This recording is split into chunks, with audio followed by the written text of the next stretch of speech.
मध्यवर्ती बस स्थानकातून बेळगावच्या दिशेने जाणाऱ्या बसमध्ये चढत असताना एका महिलेच्या पर्समधील 5.5 तोळे वजनाचे सोन्याचे दागिने अज्ञातानं चोरले। तर कोल्हापुरातील कावळा नाका इथला बंगला फोडून अज्ञात चोरट्यांनी 1.5 तोळे सोन्याचे दागिने चोरून नेले।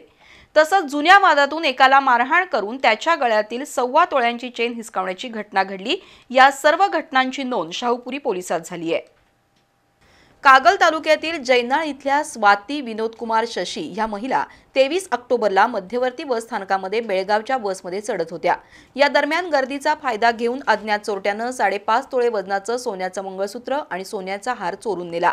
दरम्यान कोल्हापुरातील कावळा नाका इथल्या LIC कॉलनीत राहणाऱ्या सुजाता रासम या कुटुंबासह बाहेरगावी गेल्याचं निमित्त साधून अज्ञात चोरट्यांनी खिडकीतून घरात प्रवेश करत सुमारे 1.5 तोळे वजनाचं सोन्याचं मंगळसूत्र, सोन्याची नाणी चोरून नेली।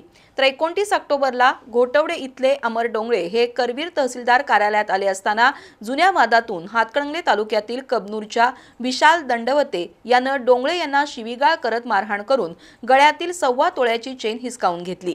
ही घटना सायबा हॉटेलच्या दारात घडली। या सर्व घटनांप्रकरणी शाहूपुरी पोलिसात गुन्हा नोंद झालाय।